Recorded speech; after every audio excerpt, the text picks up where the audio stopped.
Olá pessoal, boa noite. Estamos começando aí pela primeira vez. Me aderi à live, tá? E hoje, com muita honra, nós vamos conversar com o meu amigo Jorge Cláudio Cabral. Ele que é autor deste livro aqui, tá? Belchior, a história que a biografia não vai contar. E no ano de 2013 ele acolheu Belchior em sua residência durante quase 6 meses e ele vai nos contar um pouco como foi essa experiência, tá? E antes de mais nada eu quero agradecer a todos vocês aí que me incentivaram nesta incursão, dizer que quem me conhece sabe que Belchior sempre me causou um desejo, uma motivação grande. Não só o aspecto... Não sei como é que é também. Ó, agora a tela ficou Agora verde. sim, agora eu vou inverter. Tá, isso. Tem que ver vai Ah, explicar. ótimo. E aí, meu amigo, tá tudo bem? Tudo bem, Jorge. Eu estava exatamente contando como eu cheguei até você, até seu livro, né?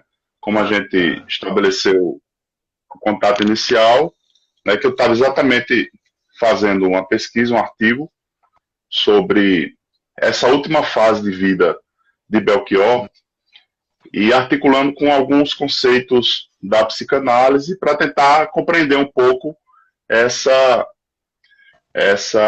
errância aí, a gente pode dizer, e esse autoexílio, né, que ele, a partir de 2007, 2008, iniciou na sua vida, né. E aí, numa dessas pesquisas que fiz, vi que tinha um livro lançado já, né, e quero até agradecer você pelo contato que de imediato já retornou com muita receptividade. Depois recebi o livro, li o livro, e a gente sempre fica, quando o assunto é Belchior, a gente sempre fica com uma série de questões, né? E eu lhe agradeço profundamente por ter aceitado bater esse papo conosco e, acima de tudo, relatar algumas coisas que vocês aí podem estar também perguntando.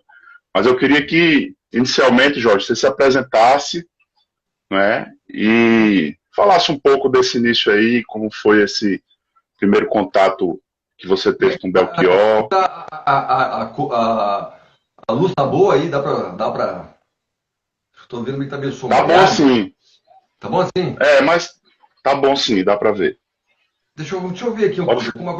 uma coisa bem caseira. Vamos ver se dá uma claridade para assim, Melhorou um pouco. se o ambiente fica melhor aqui. Vamos ver isso aqui, assim, não dá tanta sombra aqui.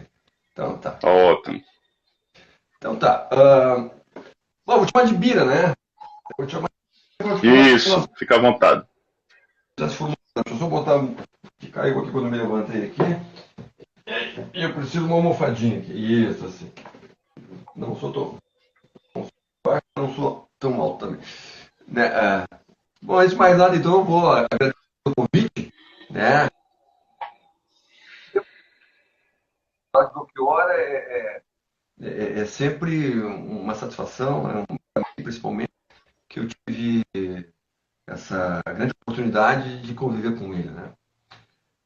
Mas eu tenho uma curiosidade, sabe que esse fim de semana eu estava lendo teu trabalho, né? E eu vou perguntar para o Lira se o meu livro tivesse chegado a tempo, ele ia aproveitar alguma coisa do, do... Ele fala em Não, você. diversas fontes, tu vai na fonte do JB, tu vai na fonte da Josi, né? Tu vai em diversas fontes. Você queria aproveitar alguma coisa também? Claro, claro. A tempo, Deixa, né? eu, deixa eu primeiro contextualizar, né? Eu tinha lido sobre o livro, mas aí tinha encomendado o livro e tinha um prazo para terminar o texto que eu estava escrevendo, pelo menos o primeiro prazo, né? E fiz referência ao livro, mas infelizmente pelo motivo aí dos atrasos dos Correios, eu não tive como ler o livro antes de escrever a primeira fase, a primeira versão do artigo, né? Mas eu tenho continuado a escrita e, com certeza, o seu livro me clareou muito, me trouxe muita luz aí para compreensão de alguns aspectos. E quando ele tiver amarradinho, depois eu lhe mando, você vai ver que vai ter muita referência. Então tá, Bira, é isso aí, né? Então, o livro, então, foi uma vivência que eu tive com ele. E como eu gosto de escrever também, até pela condição minha profissional, né? Como sou advogado, sempre exerço a profissão há 5 anos. E essa coisa assim de escrever, e sempre escrevi também para aqui, eu escrevo para um artigo para jornal, diversos artigos, até inclusive quem quiser pesquisar, botar meu nome, colocar que vai aparecer algum artigo, alguma coisa que eu sempre escrevi de uma maneira geral, ampla, né? E então foi isso, foi numa troca de conversa assim com o Belchior. Aqui a gente fala Belchior, né? Aí vocês no Nordeste falam Belchior. E aqui a gente fala Bel, a gente abre o Bel, né? O Belchior, né? E aí é fechado, né? O Belchior. Então, numa dessas conversas que eu estava com o Belchior, eu falei, poxa, né? Que história, né? E diversas histórias que ele me contou. Aí ele me deu aquela frase assim que eu achei maravilhosa, né? Dizendo que quem escuta uma conversa na própria casa, a partir desse momento, a sua história passa a ser do dono da casa. E como era ele que tinha entrado na minha vida, e não eu na dele, e como ele estava na minha casa, não eu na dele, se eu estivesse na casa dele, tudo que eu contasse para ele seriam histórias dele. Então, como o que ele me contou foi na minha casa, ele disse que as histórias que ele me contou eram minhas. Então, eu achei que isso aí que era algo assim, né, meio que cifrado. Depois tu escreve um livro sobre essa história. E aí eu me senti Você, né, você, inclusive, relata no livro que isso foi uma espécie de provocação. E você se sentiu motivado a partir daí também, né? Exatamente. Dentro de tantas outras conversas que nós tivemos, né? E isso eu coloco muito no livro, né? Porque a minha intenção, de uma forma geral, foi fazer uma homenagem para ele. E essa homenagem que fosse uma coisa que tivesse carregado sentimento, né? Porque o livro não é um relato.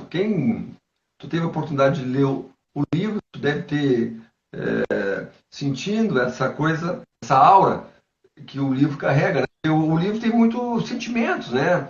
Então não é um mero relato de um momento, de uma história de alguém, né? E então ele é permeado com essa coisa de sentimentos que envolvem a vida. E ela tem uma peculiaridade que ela então não é um relato. E ela contém um relato, uma narrativa, né? E essa narrativa faz com que o livro, a história, não fique ali restrita naqueles 6 meses, né? Então, o livro vai para o passado, o livro vai para o futuro, e o livro tem o presente, que é o relato das coisas que aconteceu, né? Então, eu acho que caiu no gosto esse modo da narrativa do livro, né? Então, inclusive, eu estava tentando definir, as pessoas me perguntam, como é que é, qual é a linha que tu seguiu o teu livro, né? Eu disse, olha, meu livro, antigamente se podia se chamar de um relato de uma parte biográfica de alguém, né? Mas também pode ser mesclado com histórias romanceadas que eu conto ali no livro, fatos que ele me contou, fatos da minha vida, né? Mas hoje eu estou encontrando assim, uma expressão mais ou menos que vai demonstrando um estilo assim, de metaficção historiográfica, né? Porque é um pedaço da história dele, né? E que ali ela vem permeando tantas outras histórias que aí que não é ficção, são histórias que ocorreram. Então eu acho que aí, apesar da metaficção ela entrar para explicar outra coisa, mas eu acho que é justamente isso aí, ela está fora da ficção. Ela está fora da ficção, mas tem uma historiografia, pelo menos uma parte de alguém. Então eu acho que isso, que quando as pessoas estão no presente na história, quando eu estou contando, as pessoas, que eu digo as pessoas aqui são os leitores, né? Os leitores estão ali nesse momento do presente da história, quer dizer, eles vivem aquela história. E isso eu digo porque vários leitores já me disseram isso aí, né? Os caras dizem assim, olha, cara, tu me fez eu entrar na história, sentar com vocês na sala, conversar, e eu te conheço pessoalmente, e tu me fez conhecer pessoalmente o Belchior. Então é isso aí. Isso aí é bem interessante, né? Inclusive você inicia o livro, não é, partindo do final, e no final você retorna ao início, né? Isso é que a gente pode dizer assim. Mas eu queria só contextualizar um pouco, né, esse momento inicial. Belchior, ele, a partir de 2007, 2008, ele começa essa incursão, né, ele tem já demonstra um certo esgotamento da linguagem musical, já vinha produzindo, né, artes plásticas e outras formas de expressão, né, e é bem interessante que nesse momento inicial, né, ele percorre algumas cidades de Porto Alegre, vai aliás, algumas cidades do Rio Grande do Sul, vai até Porto Alegre, depois vai ao Uruguai. O JB ele demonstra um pouco esse percurso aí inicial, né? E depois de alguns anos você tem esse encontro inicial com ele, né? Em 2013, a partir de uma contingência aí que você coloca bem no livro. Queria que você narrasse um pouco esse momento aí inicial que você teve contato com ele nos primeiros meses aí de 2013. Esse foi um período que ele tinha saído do Uruguai, né? Por alguns motivos, entendeu?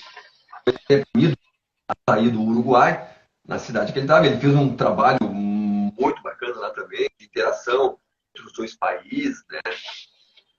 Ele fez trabalho assim, em escolas uruguaia com escolas brasileiras para que os alunos das primeiras séries pudessem trocar mudas de árvores, né? As crianças do Uruguai vindo trazer para a cidade fronteiriça no Brasil e as crianças trazendo e trocando, né? E essa coisa assim de irmandade, que sempre foi né? O Belchior era uma pessoa assim, que gostava de conciliar, é uma pessoa que tinha um bom humor, é uma pessoa assim que pesava assim, o ser humano. Então ele tem essa saída dele repentina do Uruguai e para Porto Alegre. Porto Alegre já tinha demorado, né? O Belchior morou mais de ano. Isso está na década de 80, enfim. E então ele gostava daqui, ele gostava do sul, pelo clima, assim, que essas quatro que nós temos assim, bem definidas.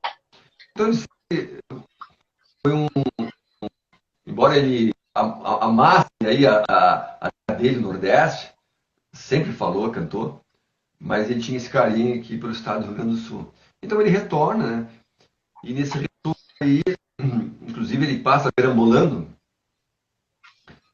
nessa noite, que não tem para onde ir, né? Não tinha condições financeiras para ir com então é uma história assim que parece que soa assim, aí sim, é uma verdade, mas parece que soa ficção, né?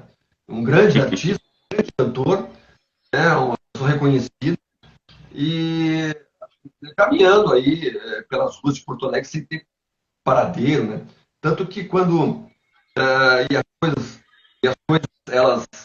elas assim muito ágeis, né? Porque o Belchior ele tinha um rosto que era inconfundível, né? Tem pessoas mais ou menos assim, tem seres humanos padrão, né? Que pô, é muito parecido de mim mesmo, me disseram, poxa, muito é parecido com fulano, com fulano. O Belchior não era parecido com ninguém, o Belchior era parecido com ele, né? Então, e e aí, todo mundo reconhecia o Belchior. A única vez que eu levei o Belchior para um passeio público, e foi meio que forçado, foi aqui num grande shopping, aqui em Porto Alegre, que eu levei ele na Livraria Cultura, né? Eu forcei ele na Livraria Cultura, né? Eu caminhava pelos corredores ali do shopping e tantos jovens, como as pessoas mais de idade, eu disse, que olha o Belchior. Então, é uma pessoa, tanto que eu brinco até no livro, né? Que se eu tivesse ali com aquele personagem, né, da Guerra nas Estrelas, o Spock, não seria tão reconhecido como foi o Belchior naquele dia comigo. Né? Então ele era uma Por figura várias assim, gerações, inclusive, né? Você coloca, não somente a geração aí da década de 60, não, 70, 80, mas por jovens também. não, aquela rapaziada toda ali da Livraria Cultura, uma livraria enorme, grande, 2 andares, assim. Os jovens, quando souberam que ele estava lá dentro, começaram a vir, se ajoelhar na frente dele, é, quase como um endeusamento, assim, uma coisa bem marcante, né? E, e aí, então, ele está caminhando pelas ruas de Porto Alegre, de noite, e ligam para a imprensa, né? E aí vem a imprensa e bate a fotografia dele, que é uma fotografia que está aí espalhada no Brasil inteiro, nos jornais, nas revistas, né? Que é ele caminhando, né? Com uma malinha e com a companheira dele. Então essa foto é quando ele estava perambulando Porto Alegre. Aí o que acontece? Ele consegue despistar, e aí então esses. E ele estava caminhando nessas ruas assim que tem essas guardas particulares de guarita, coisa e tal. E aí uma pessoa vê ele caminhando, chama ele e diz assim, olha, aquela casa ali, o pessoal tá na praia, porque era verão, né, janeiro, e se tu quiser ali, tem um jardim se tu quiser ficar ali, não tem problema, eu abro para tu ficar ali. Agora vai ali, então, fica com ela naquela noite, ali sentado naquele banco ali. Uma coisa assim meio surreal, né? Mas que aconteceu, que aconteceu porque ele me narrou isso aí e realmente está aí a fotografia nos jornais, ele caminhando pelas ruas de Porto Alegre. Então ele vai para. No outro dia ele vai pedir ajuda no fórum, e aí, foi bem recebido lá pelo magistrado, estava de plantão, semana. O magistrado, então, encaminha ele a um advogado conhecido. E esse advogado conhecido, então, tem essa casa na praia. Então, vocês vão para lá então e fiquem lá uns dias, depois a gente vê o que vai fazer, já analisando as situações dele sob aspecto jurídico, né? Alguma coisa estava trancada em relação aos direitos autorais dele, e aí então ele fica nesse período na praia, e por causalidade, eu tenho uma casa lá perto, e, e aí então esse meu amigo me liga dizendo, olha, tu podia ir na minha casa lá, tem uma pessoa que está lá e que está precisando de alguma ajuda, e se tu puder me ajudar, tu tá. Ele não quis dizer o nome, né? E aí ele não aguentou, sabe? Aí eu não aguentava, vou ter que dizer, olha, é um fulano que está lá. Né? Mas quando ele me diz o nome do Belchior, eu acho que o Belchior uma pessoa que cuida para ele a casa, uma pessoa que o nome assim, né? Porque eu digo assim, geralmente as pessoas mais humildes gostam de botar assim, nomes mais proeminentes, né? E aí ele disse, não, quem está lá é o cantor mesmo. Então é isso, aí deu esse encontro, né? Comigo com ele, aí nós ficamos algumas horas, né? E no início estava assim, recolhido num canto, né? Da casa, mas eu vou lá e cumprimento ele, até que para mim eu gostaria, eu fã dele, então eu vou tirar uma fotografia com ele. Inclusive eu vou dizer para ele que um dia antes eu estava em Porto Alegre e eu peguei na minha prateleira, eu disse, o que eu vou escutar hoje? Porque aqui de Porto Alegre ao litoral dá 130 quilômetros, mais ou menos. O que eu vou escutar hoje? Aí eu dedilhei meus dedos e achei ali um CD do Belchior que eu tinha comprado há mais de 25 anos. Se eu vou escutar o Belchior na viagem. E aí, né, dizem que o universo ele avisa antes do que vai acontecer, né? Na verdade, não, as pessoas não gostam de usar esse termo de conspiração. O universo conspira. Não, o universo não conspira. O universo ele aproxima, né? Pela atração natural. Hoje a física quântica ela tem mais ou menos, embora ainda gatinhando, ela ainda consegue dar algumas explicações, né, a respeito. E era um assunto que eu e o Belchior conversávamos muito sobre a física quântica, o universo. Então aconteceu isso. Aí eu digo para ele, olha, eu vou ter que ir lá e mostrar para ele que eu tô com um CD dele no meu carro. Aí ele achou aquilo maravilhoso também, aí foi, não. Umas 5 horas para Tá. Exatamente. Foram os 5 minutos que viraram rapidinho 5 horas, né? Como você relata. Ô, Jorge, só pedir desculpa ao pessoal. Estão reclamando que o áudio está cortando um pouco, o seu áudio. E você ter me dito que a internet aí tinha dado tava muito ruim hoje, né? Mas aí tá dando para ouvir e a gente vai tentando levar. Acho que vai cortando, mas dá para saber um pouco. Deixa eu te fazer uma pergunta. alguma palavra ela ficar completamente inaudível, aí eu repito e falo mais Tá, devagar. Pra ficar, ó.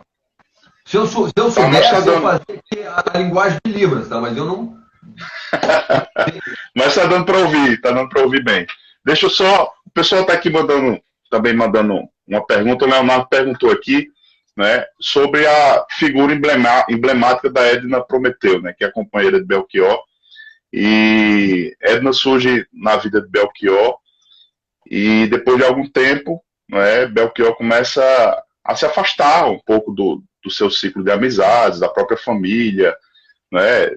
Há relatos que ele abandonou também um ateliê lá no Ceará, que ele tinha uma atenção bem especial e um cuidado, um carinho também, né, com a curadoria desse ateliê. E foi se ausentando dos espaços públicos, foi passando alguns meses sumido e foi deixando de manter contato com a família, os produtores culturais, né, e alguns empresários que faziam shows tentavam sempre buscar Belchior e não conseguiam sequer falar com ele. E muitos atribuem exatamente a figura, a chegada da Edna, né, na vida dele. E você, em alguns momentos, faz referência também, né, a Edna, né, como uma companheira que está ali sempre cesseando, né, principalmente alguns assuntos relativos à família, ou relativos ao motivo desse enclausuramento de Belchior. Então, eu queria que você também falasse um pouco, né, desse papel aí, como foi essa convivência com Edna, qual a leitura que você faz, né, dessa interferência dela nesse momento de exílio de Belchior também. Bom, combina é o seguinte, né? Sempre quando me pedem para falar dela, eu digo que o livro é uma homenagem ao Belchior.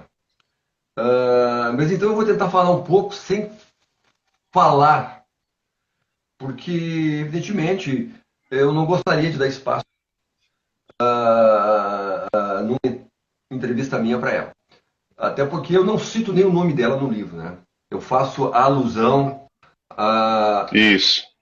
chamando ela de a companheira, a mulher, ela, alguns adjetivos para me nominar, mas sem citar o nome dela, né? Porque eu acho que não merecia, né? Pelo menos foi o meu entendimento, amigo. Então, assim, ó, eu falo que ela teve um certo componente ali, digamos, dentro da minha concepção, na concepção de milhares de pessoas, dessa aventura que não terminou. Foi uma aventura que foi até a morte dele, digamos assim. Talvez para ele ou para outros não seja aventura. Foi o modo, a opção da vida que ele quis ter, né? Né?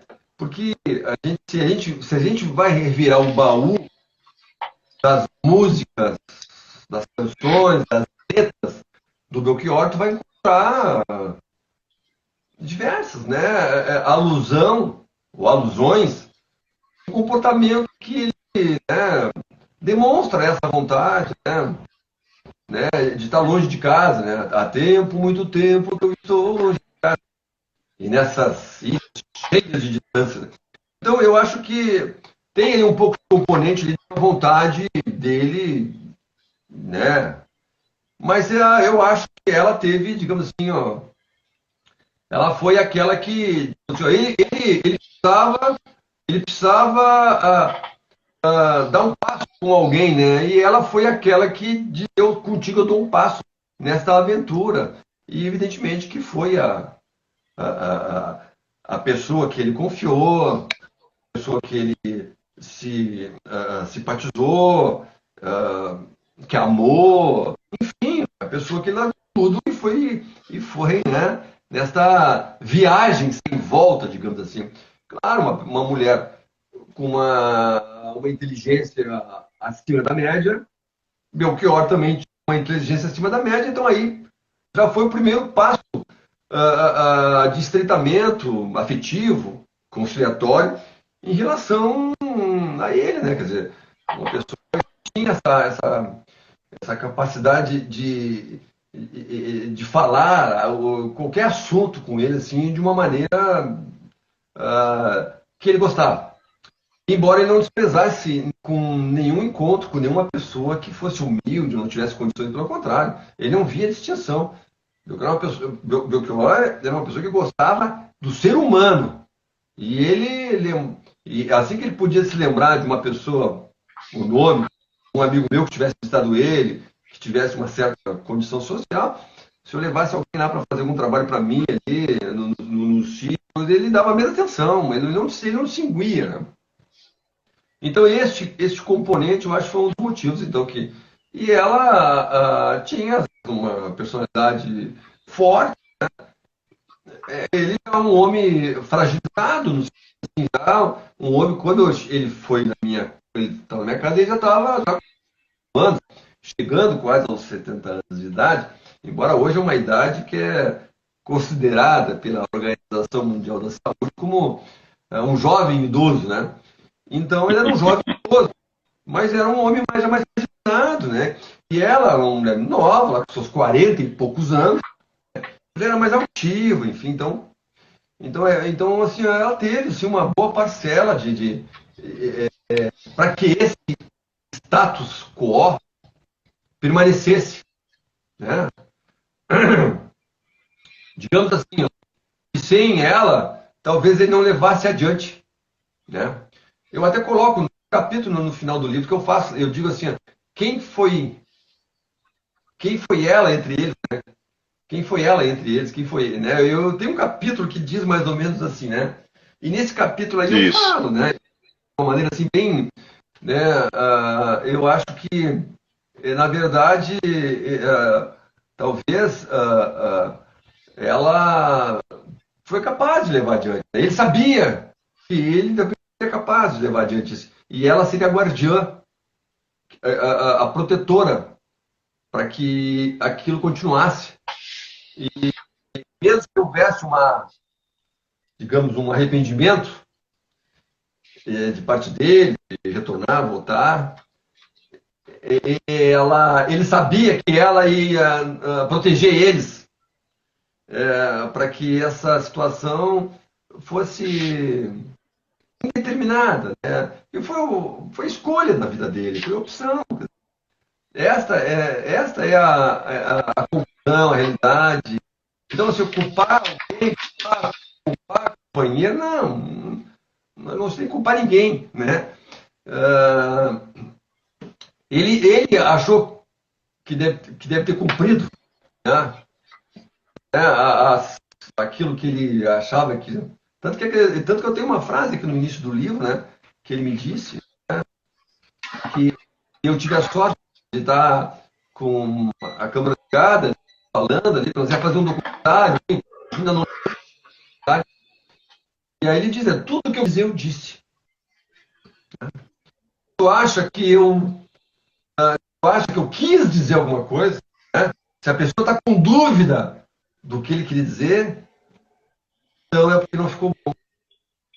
Então isso aí né? Assim, tudo que ele queria dizer. Como tu falou agora aí, né? Tu usou uma palavra que tinha chegado a um esgotamento de todo aquilo que ele achava que era um projeto de arte pela música, de filosofia com a música, né?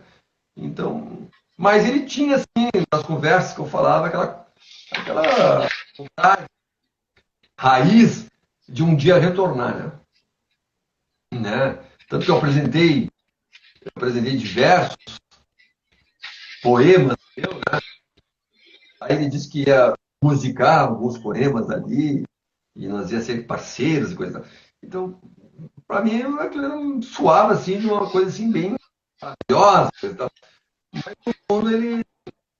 Porque quando. No início do ano, em junho, ele ia retornar. Quando chegou em junho, ele passou para o final do ano. Aí quando ele. Né, aí ele disse assim: não, no final do ano eu volto, né? Eu vou voltar. Alongamento, como se diz, ad eterno, né? Então eu E acho ele chegou a lhe dizer que voltaria em Porto Alegre, queria lhe ver na primeira fileira. ele era uma pessoa maravilhosa, né? Assim, tudo que é sentido, né?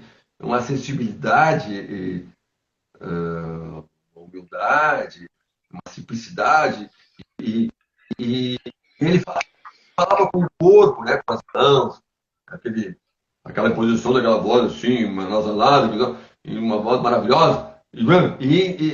Então ele tinha essa coisa. Assim, então uma vez nós estávamos já se despedindo, né? Quando eu deixei ele na frente da, da- dos músicos, né? Que fica aqui em Porto Alegre, onde os compositores, né? Órgão dos músicos, compositores aqui em Porto Alegre. E porque eu pensava que ele tinha alguém ali que ia levar ele para um lugar, né? Eu pensava, porque ela me dizia, não, tá tudo arrumado já, coisa. E na verdade eles não vão perambular de novo. E essa coisa. Aí eu falei para ele, olha, quando tu retornar, tu não esquece o pessoal da tua produção. Disser que tem um casal aí com o nome de Jorge e Luísa, né? Não esquece os nossos nomes. E eu quero ir no teu camarim, né? Para dar um abraço. Aí ele disse aquela frase, né, para mim foi emocionante, né? Disse, não, eu não vou começar um show antes de ver tu e a Luísa, né, na primeira fila. Eu vou esperar vocês, depois que vocês chegarem, eu começo o show. Que era coisas dele, assim, né? O Belchior tem esse espírito mesmo. Eu tive também um contato único com o Belchior, né? Depois de um show, e é uma conversa extraordinária, é um humor assim, inigualável, né? E é bem cativante realmente. Ô, Jorge, deixa eu só tentar fazer uma compilação aqui do que as pessoas estão aqui questionando, né? E já emendar também com a outra questão que queria que você conversasse um pouco. Você relata que nesse período que Belchior esteve na sua residência, no sítio e também algum período inicial na casa de praia, né, ele de certa forma estava produzindo algo, né? Apesar de em várias passagens do livro, não só você, mas também outras pessoas que acolheram Belchior nesse período relatam, não é, que existia por parte dele esse distanciamento da obra musical, né? Ele, apesar de ter gravado até, né, no Uruguai e também com outras gravações assim últimas da vida, mas demonstrava esse distanciamento, não é, em relação à sua obra musical. Não queria cantar, não queria tocar, não é, e apesar de sinalizar um retorno, esse retorno nunca ficou, né, de certa forma, nunca se viabilizou e sequer foi, de certa forma, planejada, né, apesar de estar presente na fala dele em alguns momentos. E eu queria saber se você queria que você falasse um pouco também dessa produção, se ele compartilhava contigo, né, o que ele estava fazendo. Você chega a dizer que deu uma caneta a ele, a caneta acabou, deu outra, e ele secou até a metade, né? E já emendando também aqui eu, infelizmente, não está dando para anotar tudo, mas assim, eu estou tentando pegar as questões, né? Mas teve uma pessoa que falou, mas de quem Belchior realmente fugia, né? De si mesmo e de que o que mais ele tinha medo, né? Além do avião. Então, enfim, fala um pouco dessa produção, né? Do que você conseguiu captar, né? Você fala também de uma pasta que ele guardava toda essa produção e o que é que você conseguiu aí nas conversas, muitas que teve com ele, captar disso que ele estava se dedicando. Bira, assim, ele sempre disse que ele estava produzindo, né? Estava produzindo a tradução da Divina Comédia, né?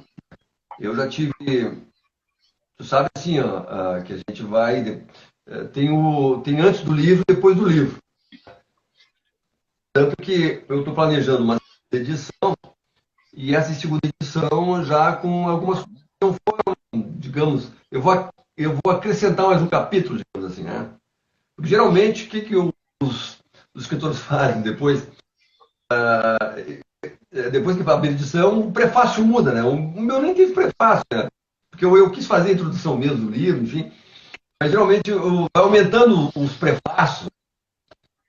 Eu ganhei o ano passado de presente uma edição aí do Don Quixote, que só de prefácio tem 300 folhas. Porra. Porque é um livro de 1000. Só de prefácio tem 300. Assim, o livro é desse tamanho, assim, é maravilhosa, né?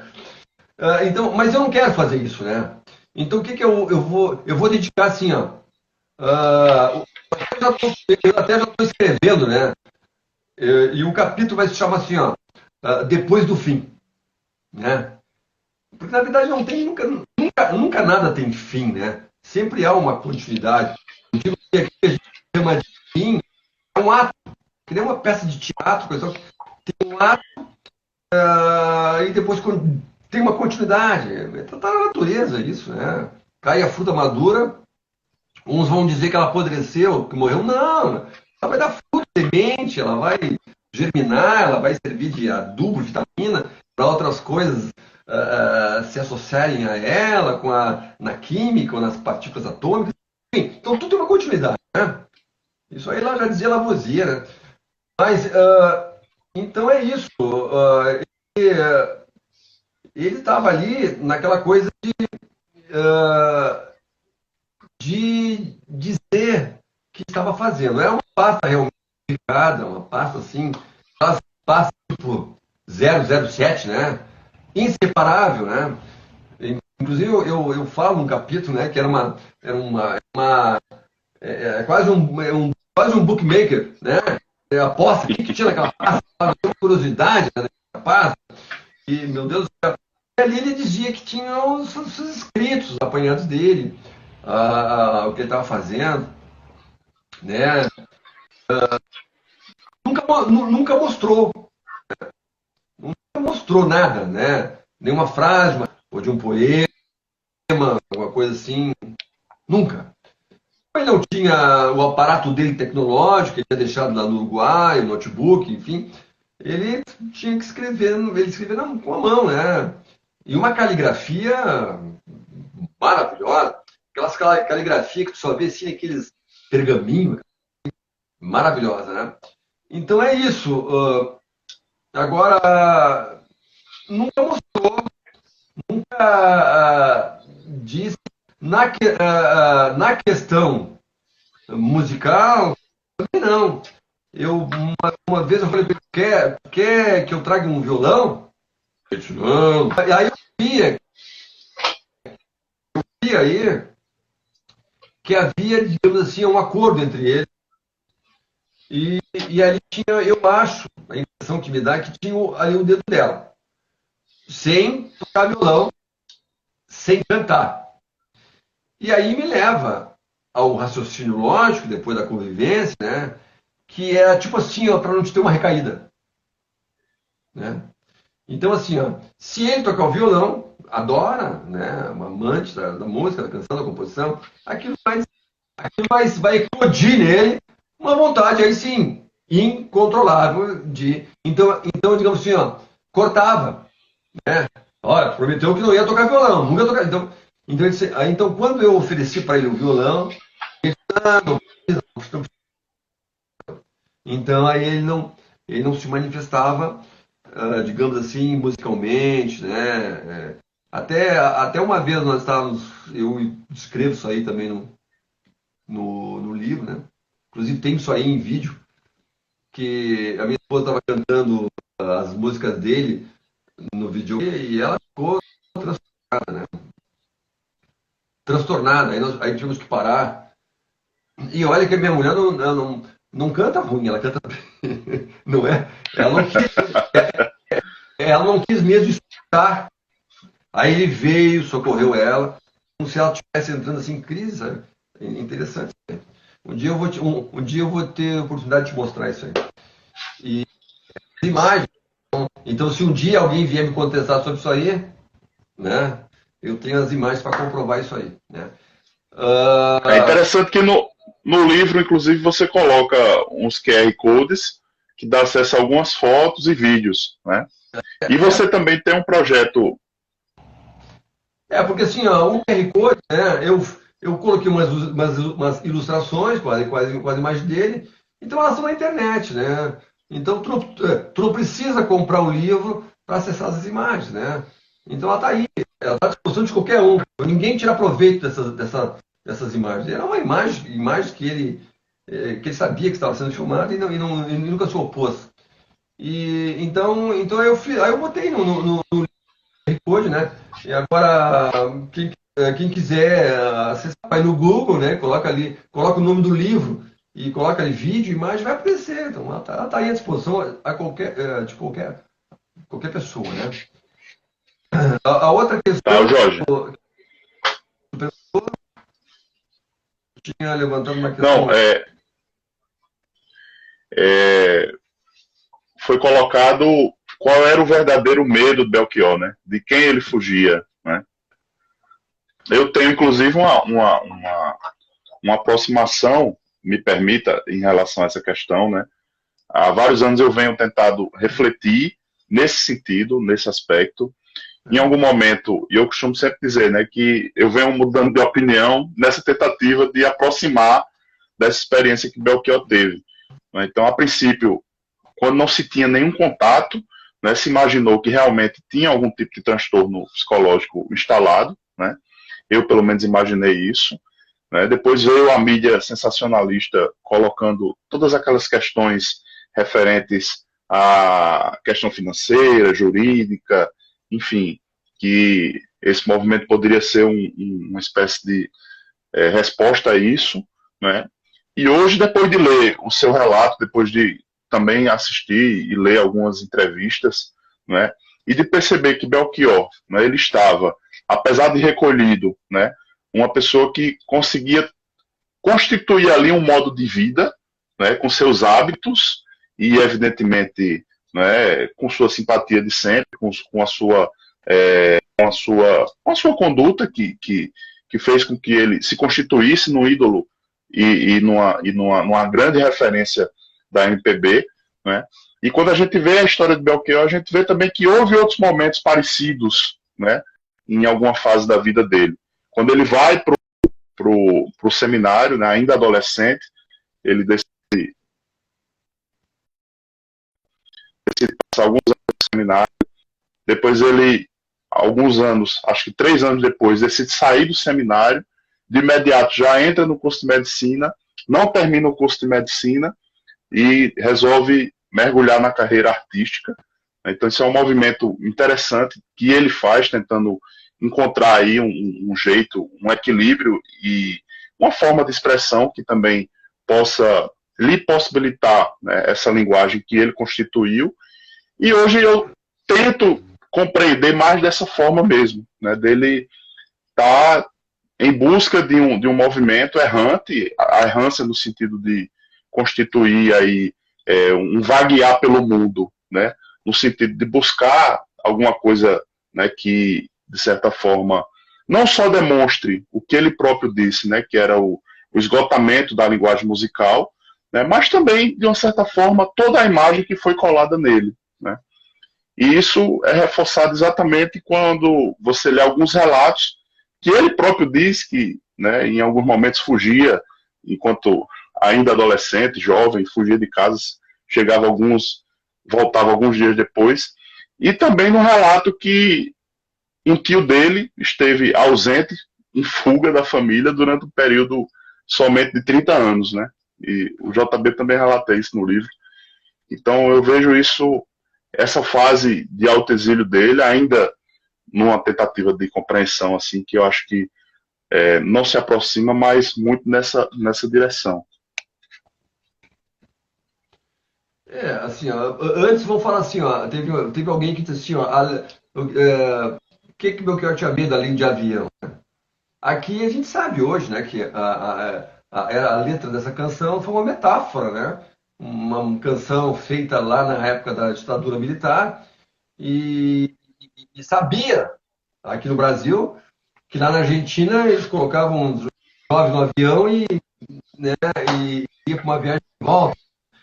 Então tinha a juventude, uma juventude libertária, coisa e tal, com ideias assim, que de repente contraditavam naquele momento, tinha medo de avião. Tinha medo que alguém chegasse ali, né, e olha, vamos dar uma volta de avião.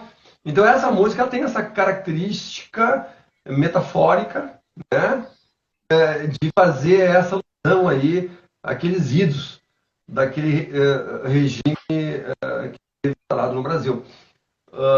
Então, e as músicas dele, nesse sentido, né, falavam muito dele também, né, da vida dele, do jeito dele, do sofrimento, muitas vezes, de uma região né, que não queria que houvesse essa distinção, se fosse o Nordeste do país, né, e não é o Nordeste, não.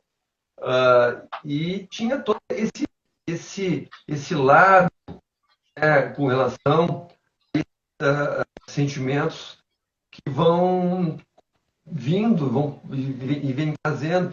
E também, eu acho que sentimentos também de decepções.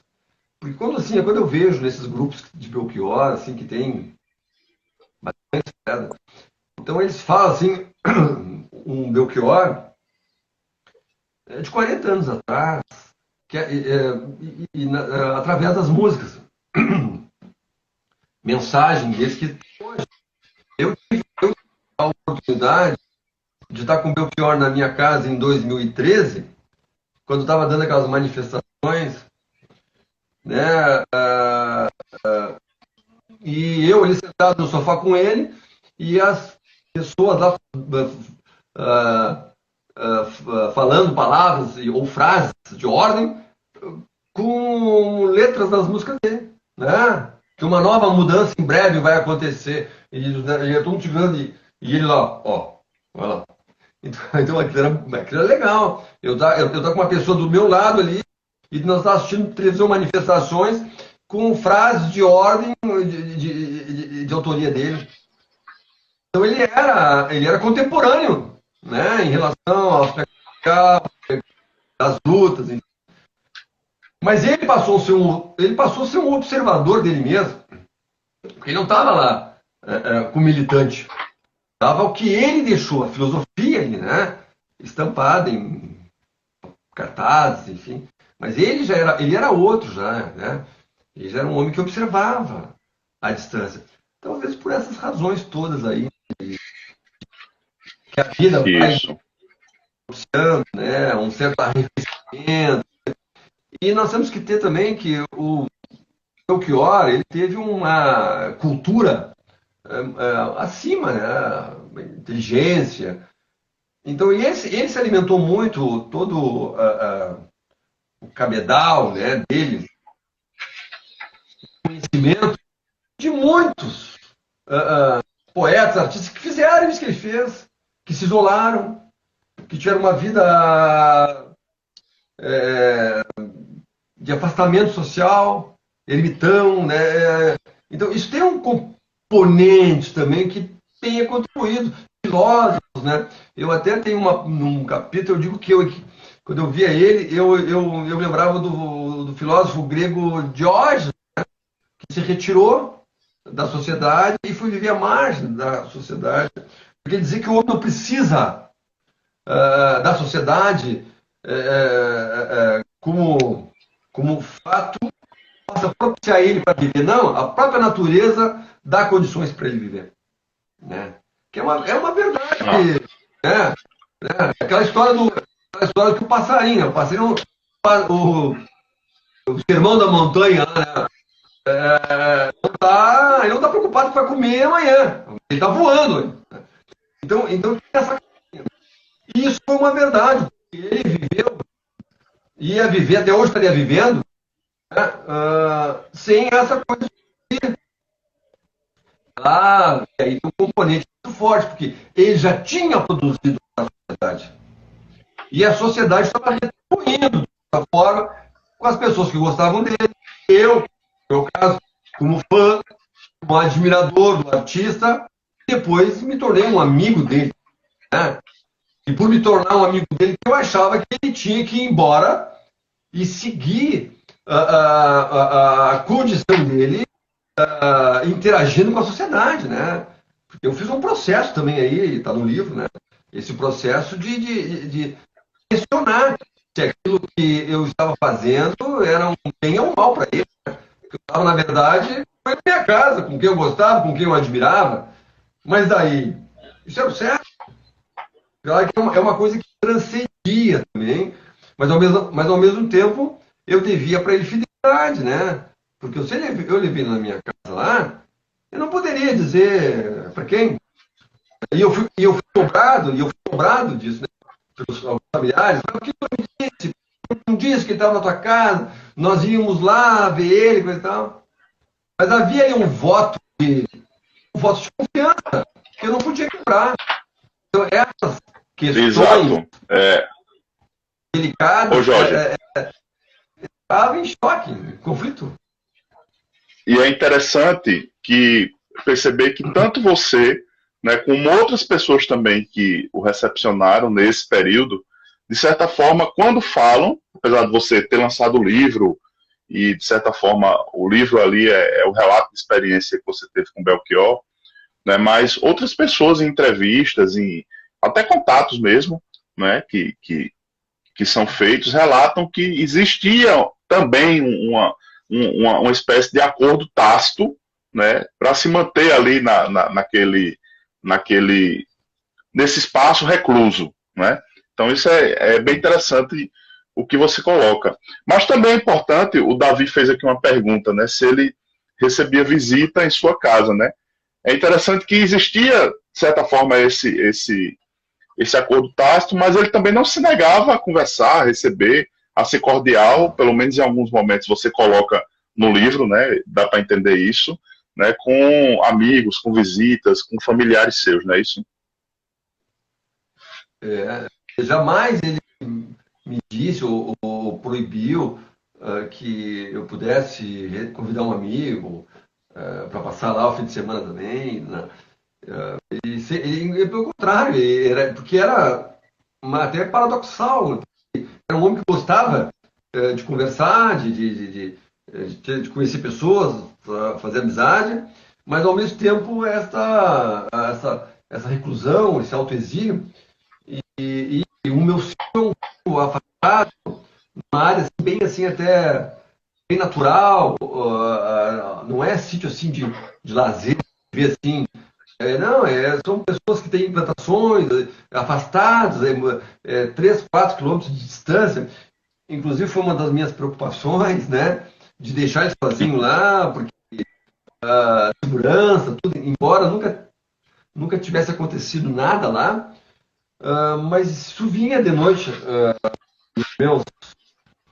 dos meus momentos que eu tinha que dormir, eu não dormia pensando ele sozinho lá. Então isso também me dava uma certa aflição também, porque era um lugar muito ermo, afastado, mato. Então tudo isso foi foram motivos que somando e que foi me levando uma decisão quando eu coloco no livro, né? O Belchior tinha que ir embora. E, embora aquilo para mim tivesse sido penoso em decidir daquela maneira, mas eu não podia mais alimentar aquela situação, porque aí já estava convencido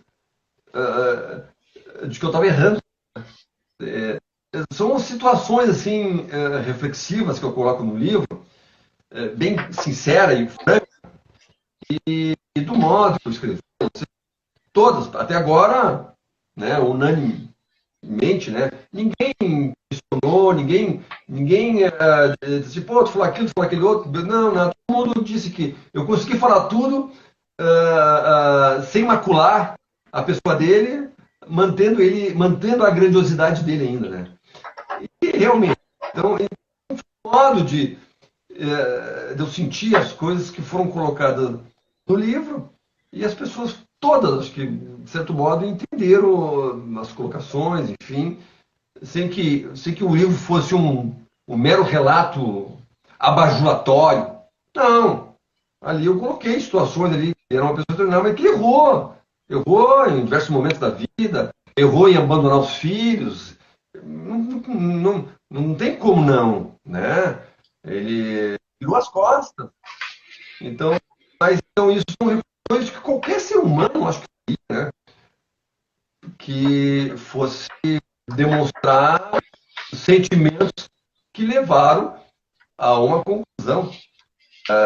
E ele não podia ficar de uma maneira infinita na casa. Até quando, Ô, Jorge, até quando eu convidei ele para ir no deixa. sítio, tu quer passar 2 semanas lá no meu sítio? Aí, quer. E aí, como ele gostou Ô, tanto de lá, Jorge, não tem. Jorge, deixa eu te interromper, que a gente tá chegando a 1 hora e o Instagram ele encerra a live quando completa os 60 minutos, né? Mas eu já combinei contigo para a gente, encerrando, a gente retoma, né? E quem está aí assistindo só é novamente entrar, que aí a gente continua o papo aí com o Jorge. Mas pode ir falando. Desculpa ter interrompido. Ou vamos dar um break aí de 10 minutinhos. Pode ser. Tem gente que quer tomar um copo d'água, quer ir no banheiro, questão aí. Aí, se for o Pronto, caso. a gente dá 10 minutos. Então tá. Tá ok? Até mais. Tá certo? Até mais. Tchau.